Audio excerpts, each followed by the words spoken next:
Hey everyone, welcome to Radium 2, Part 3. Radium 2 is now complete, and I'm actually just beginning Radium 3, which I'm really excited about. Now I want to tell you a quick story about the most inspiring thing I've ever seen.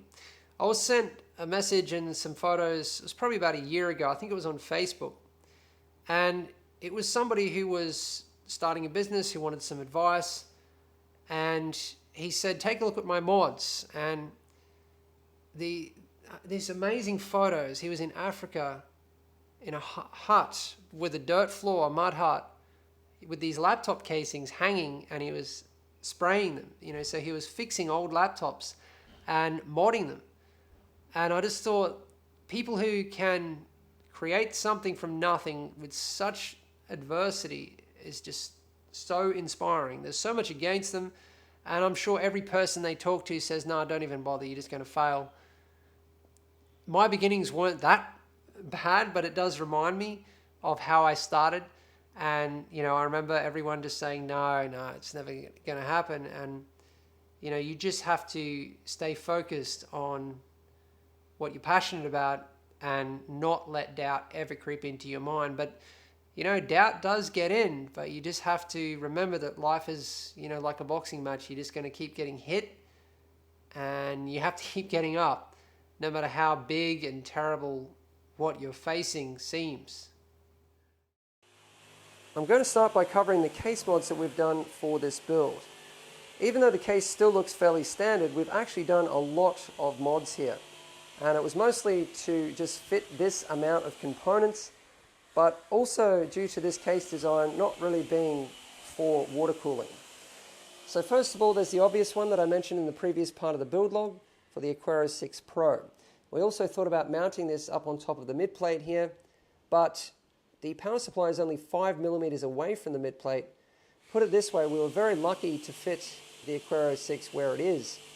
It definitely would not fit anywhere else. We tried, but that's the best spot for it anyway. It's going to be nicely visible there through the tempered glass window, which is a full window, this being the Phanteks N2Evolve ATX tempered glass. This build also has a Fabwerk for RGB lighting control through the Aquacomputer system and software, and I've just drilled 4 holes in the fan and radiator mounting panel to mount that. I also drilled 4 holes per BitsPower D5 pump config to mount them to the bottom panel. So, there's 2 pumps, so 8 holes, and then there's another 4 holes for the hard drive. We'll take a look around the back shortly at both of those. But the other mod that I had to do was quite a major one, to fit the 2 radiators and the dual loops. Without this mod, we would only have been able to fit a single radiator. Unless we used 220mm radiators, which obviously would have been nowhere near enough. Because you can see that even with some of the slimmest, most compact radiators on the market, there's still a very tight fit. So this radiator is literally touching that back panel. If we had 2mm less space, it wouldn't have fit. The fittings from the front radiator are touching the top radiator. Again, 2mm less space and it wouldn't have fit. And this radiator is also touching the bottom panel. So all of this barely fit. We were very, very lucky to get it to fit. You can see that they're almost touching there as well. So if the fans had to be on the inside, nothing would have fit. And the overhang over the motherboard would have been fairly major as well. So this case really is not designed for water cooling and radiators. It's designed for a single all-in-one. A 360mm all-in-one at the most, or just a single radiator anyway. You can't mount one in the top and the front unless you do this mod. So this is a very frustrating design decision, and I come across these every day, unfortunately. They allowed about 24mm, maybe 23mm in the top of the case. Fans are 25mm thick, so 2mm more, and they would have actually been able to fit fans up here, which is a huge selling point. Why you would not allow for that, I do not know. It's a deliberate restriction, in my opinion. It appears to be. So there's folds, you can see on this top panel here, it's folded down. That's obviously for strength, but that's what's creating the space restriction. But even with those folds, we still managed to fit the fans. The thing is, there was also folds on this panel here, the fan and radiator mounting panel, which is sandwiched between the fan and the radiator, as you can see. So there was folds on that panel facing upwards, and we just cut all of those off. And they are kind of important for strength because it is a very thin panel, but once you mount the radiator gives the panel plenty of strength, and it all works quite nicely. So the fans are tightly sandwiched, but it is exactly a 25mm gap now, and they fit perfectly. Looking around the back of the build at the bottom compartment, now that the build is complete and all of the cables are installed, you can see how incredibly tight it's ended up back here. So the mods that I've done for the pumps, as I mentioned, I've bolted them directly to the bottom panel. I used M3 bolts and just bolted straight through the bottom of the case. I thought if I push them up against that radiator, it just creates a little bit more strength, and there was just really no reason not to do it. Plus, I needed all of the space that I could get, because then I left a 15mm gap, which I actually left for cable routing and cable management, because I knew that leaving a gap for the cables to drop down into would naturally manage them, and then they wouldn't have to go across the top of the hard drive, which would end up kind of a mess, and also create a lot more height, which would become a problem because we also have the drainage systems here, which are only 20mm above that hard drive. And then we have all of the GPU cables running across the top of the hard drive and plugging into the back of the power supply. So I left that gap to drop cables down into because I knew there was going to be a huge bundle of cables coming out of the back of the Aquarium, which you can hardly even see now. I don't think you can see it at all. It's at the front there. And obviously, you have all of the fans and the pumps and different cables running to the back of the Aquarium. So then we have the hard drive, which again is bolted with M3s directly to the bottom panel. And then a pretty decent size gap, about 50mm, and then the power supply. So that gap is most certainly needed, otherwise it's going to be very difficult or impossible to plug cables into the back of the power supply. We also had to drill two 20mm holes through the power supply shroud or the mid plate to run the loops up. And I've just used bits power through panel fittings on those. So while we're around the back of the build, let's take a look at what I've done with the cables. So starting at the top here, I've done the usual mods that I do to all of the fans. So just to quickly cover this, I've sleeved right back into the center of the fan. To do this, I've had to cut off the built-in cable management, so modify the fan frame a little bit. And I always do the same thing. I cut the cables for the fans quite short, and then I build an extension cable for every single fan.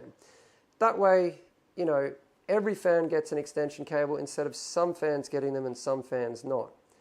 It's just a cleaner way of doing things, and it also helps you to build the system more easily. The different steps become a bit easier because you don't have to test fit all of the fans to get the lengths of the cables. You can just install them with the length that you've given them, which is standard for all of them, and then make the extensions later. So they all run to this splitter, which is a Mod My Toys PWM splitter. So it's a 4-pin PWM to 4-pin. And then that extension runs all the way down in this bundle to the back of the Aquarium. As you can see, I've also done the usual mods to all of the front panel cables. Every single cable in this build has been customized. And we also have the Fabwerk up here. There's power running to the Fabwerk. This is the 2 LED strips that runs around there and across there. The other one runs this way. And we have 2 LED strips, which we'll take a look at shortly. One in here and one running down that side. And then we also have USB connected to the Fabwerk. You can connect it up via Aquabus, and there is also a Bluetooth version, but I find that it works better with USB. You get more functionality. It's just the way the software is designed. So the power and the USB come down in this bundle with all of the front panel cables and other cables for the Aquarium. There are also some cables going up in that bundle from the pumps the RPM sensor cables, which I haven't run to the Aquara, I've actually run to the motherboard. So we also have some extra power here. There's a SATA connector. I mean, this was an absolute mess. You know how front panel cables are when you first get a case. We have front panel audio, USB, USB 3. I mean, there are a lot of cables in that bundle there. You can see the USB 3 around there. That was the only one that we couldn't sleeve. It often works out that way. You can't change the length and you can't sleeve it because there's like 30 wires inside it and they're tiny. So you really don't want to play around with those cables. So then we have the 24 pin, which we planned out really nicely to wrap around and down. And you know, if you plan out your custom cables well enough, meaning the lengths, and if you build them really well so that there's no twists, so that the sleeve is super tight, you know, you've got to pull it really taut, then the cables don't need much management or training or anything. They will just sit wherever you put them. So the cables for the core components in this build have no cable ties. All they have is cable combs, and they're just sitting exactly where we want them to sit. So we also have the 8-pin EPS, which comes up in this corner. I was also thinking about, you know, running it around that way, but I didn't want to bundle it with the 24 pin because then it ends up, you know, too much of a big bundle. You end up with too much height. So down here we have the 3 fans connected to another Mod My Toys splitter from the front radiator, and then that extension goes to the back of the Aquara as well. I'm sure some of you are going to be interested to know the fittings that we've used in these loops, because these loops are actually quite complex due to the limited space. As always, I've used Bitspower Black Sparkle fittings, Bitspower 16mm hardline compression fittings. The tube is EKPETG. Let's start with the CPU motherboard and memory loop. So dropping down from the reservoir into the pump, I've used a Bitspower 1-inch D-plug. Coming back up from the through panel fitting, I've just used a hardline compression fitting. Going into the memory, a 90-degree single rotary coming out, another 90-degree single rotary going into the CPU water block, another one. Then I've used a 15 and a 20mm extension, and I had to combine those two to get the exact length that I needed. Coming out, another 90-degree single rotary, and another one going into the motherboard water block. Coming out, I've used a 90-degree dual rotary to create an offset to give us a little bit more space. So 90-degree dual rotaries are not just handy for 90-degree angles. I use them a lot to get an offset. Then another 90-degree single, and over here, quite a lot of fittings to get up behind this radiator. So a 90-degree single, 20mm extension, and then 2 90-degree singles. And then going back into the top of the reservoir, we've just managed to use a hardline compression fitting. So really, it's actually quite a simple loop, despite the fact that there are 6 components in the loop. Then for the GPU loop, from the reservoir, going down into the pump, a 1-inch D-plug. Coming back up, we've used a 10mm extension and a 90-degree single rotary. Going into the bottom of the graphics cards, a 90-degree single, 20mm extension, another 90-degree single, and then tube in parallel between the graphics cards, which creates a lot more flow and also more strength. Now, a lot of people ask about parallel, and I was actually going to do an experiment with this build. I was going to fill the loop and just pretend that I didn't realize that I'd actually made a mistake with the parallel. So I was actually going to connect up to here, because I still get so many people saying that isn't going to work. And I wanted to prove the point that, you know, if you connect to here, the flow is just going to go straight through and miss both of the GPUs completely. But if you connect to this side, the flow is going to go through both GPU water blocks at the same time. It's not just going to skip the bottom one, because it's going to reach here, and it's going to have the same resistance here as it has here. So you're going to end up with equal flow through each of the water blocks, because they're both exactly the same. So that's how you essentially double the flow through that section of the loop. Increase flow, improve the aesthetics, and increase strength. And it really does increase the strength.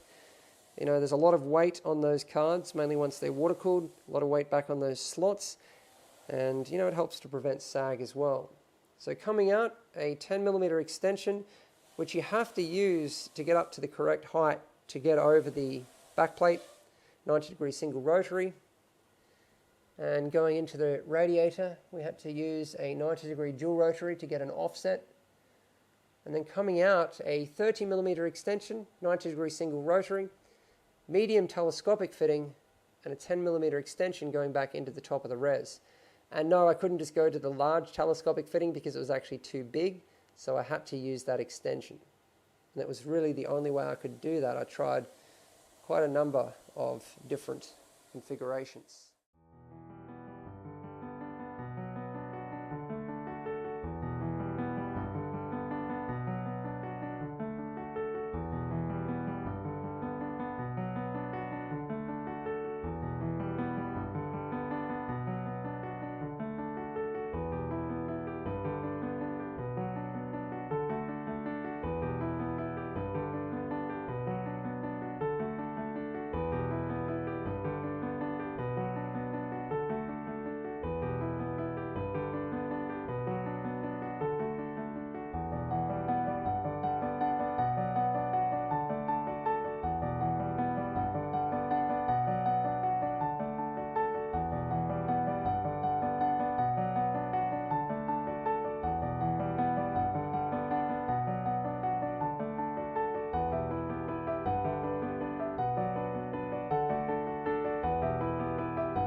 Let's take a look at how I've set up the lighting. There's quite a lot of lighting in this build, and almost all of it is RGB.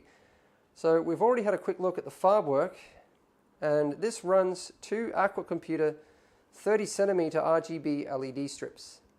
So there's two more positions. You can run 4 in total from one Fabwerk. So one of them is at the back here, and I've cut one of them down in length slightly. The other one is at the top, next to the radiator up behind the top tube. Both of them are currently set to white.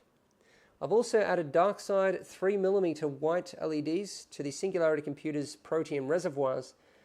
And this is part of the way I design them, is so that these reservoir caps and also the pump tops can be basically a light diffuser. At least the frosted acrylic version, you know, acts as a light diffuser and creates this beautiful soft glow.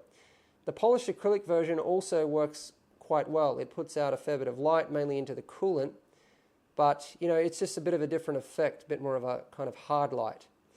And the way it's designed, the LED positions are actually fairly well hidden. This one is down below the level of the ring. Then we have the SLI bridge, and of course the motherboard, which has full RGB lighting, the PCIe slots, you can see the logo there.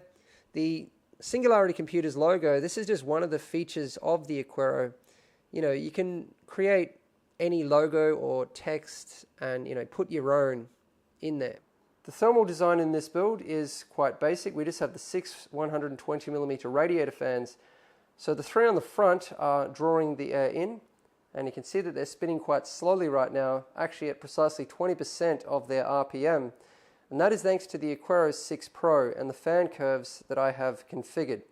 So they start at 20% of their RPM and work their way up to 100%, but only when the coolant reaches very high temperatures. So yeah, I've set up fan curves based on coolant temperatures. And then we have the 3 fans at the top exhausting the hot air. So the pressure inside of the case is going to be equal to the outside. There's not going to be positive pressure, which is a good method of dust prevention. Now I guess I could have put a fan on the rear panel drawing the air in to create positive pressure inside of the case, but then I would have needed a dust filter back there.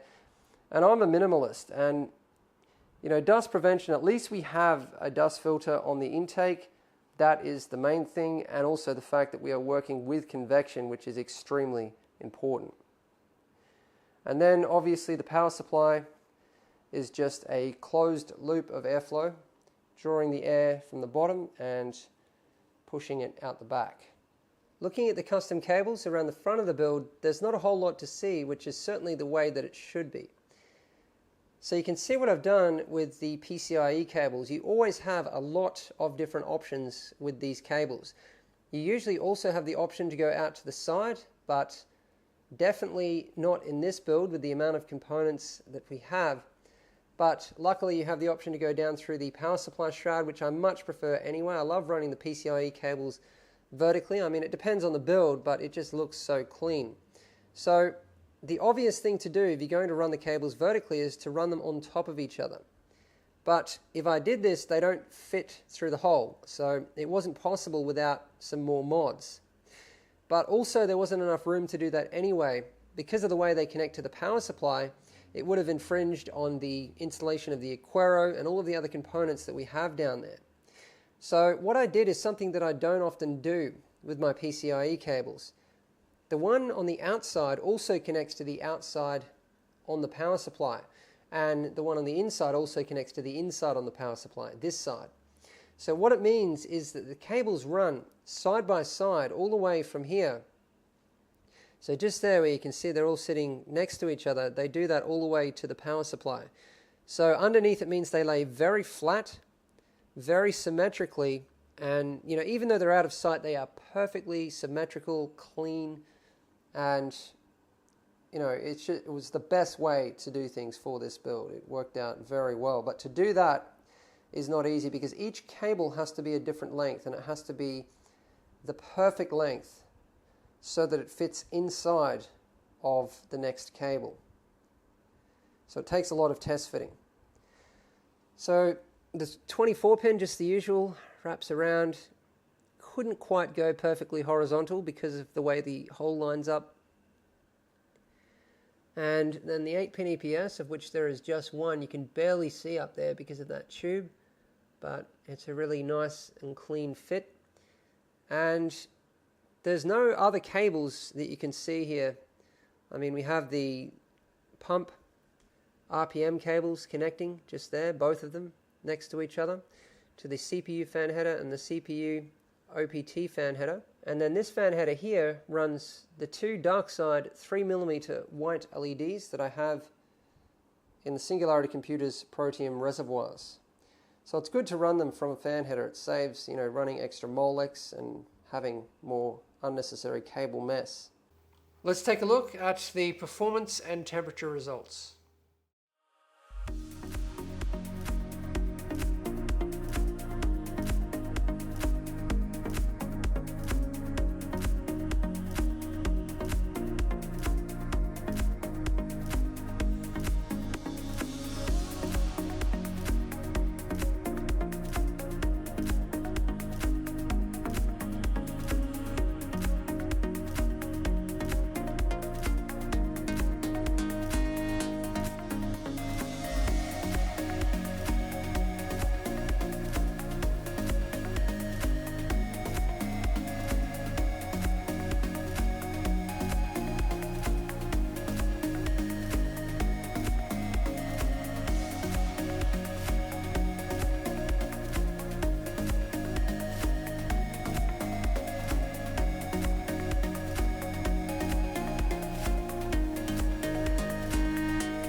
As you can see from the overclocking results and the test results, I had the hell of a lot of fun with this system. We delidded the 7700K. There's actually another video covering that.